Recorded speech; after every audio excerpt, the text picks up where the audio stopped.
In this video, we are going to discuss about the consensus algorithm, which is called proof of stake. So you may be wondering, like we have another consensus algorithm, which is called proof of work, and why do we need another algorithm? So exactly, first generation cryptocurrencies like Bitcoin and Ethereum, they needed some elite hardware stuff, which is not affordable by everyone, so which further make the mining more over centralized. Like fewer countries like China have major impact on mining of Bitcoin directly, which is also a reason why investors are concerned about the China for crypto ban.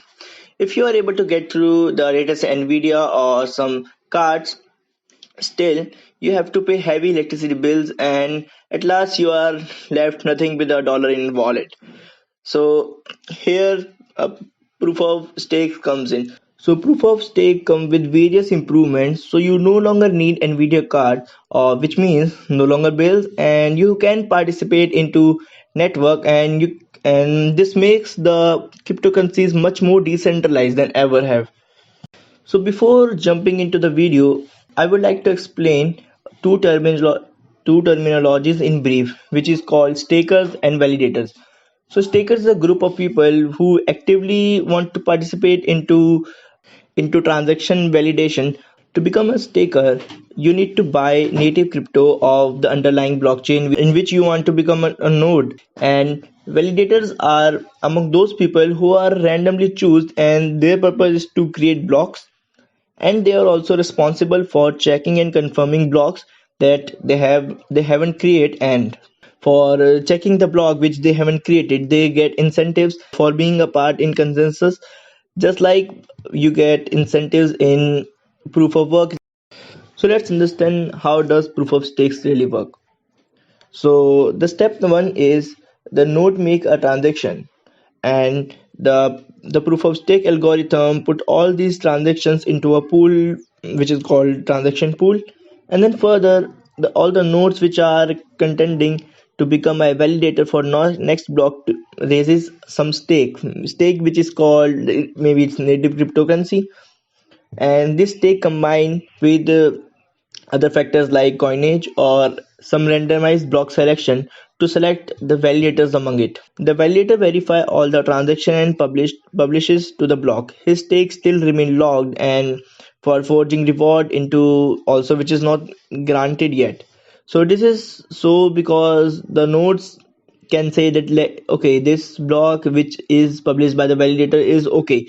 So finally, if all thing is okay to the end and all the other member of the group say that this block is verified and we can publish it to the our block, to our blockchain, then the validator get the stake backs and the reward also.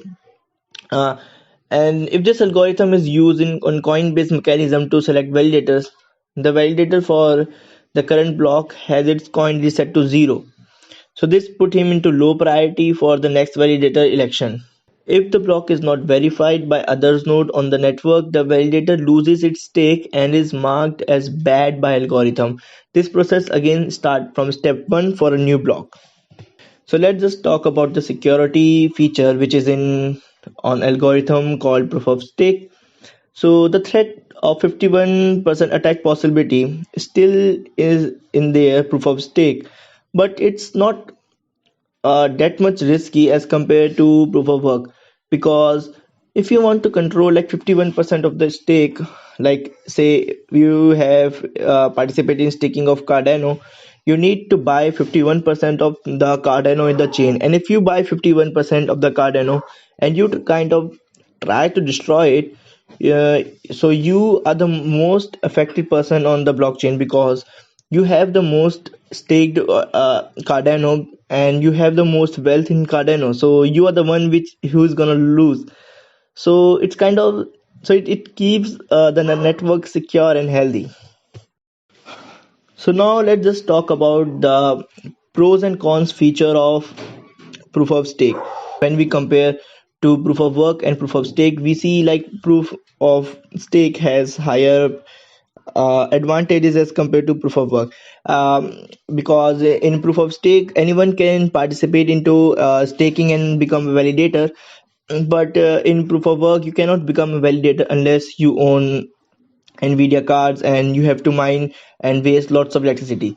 And proof of stake also seems to be more eco-friendly as compared to proof of work, because we have seen many issues about Bitcoin for the CO2 emission globally, and the climate change is also happening. So proof of work doesn't seems to be futuristic approach.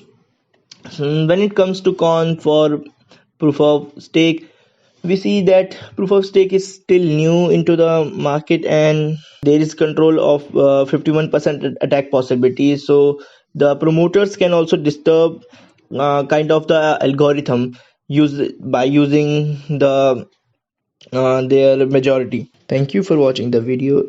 If you liked it, hit the like button, and a like would be a great, and subscribe would be an awesome.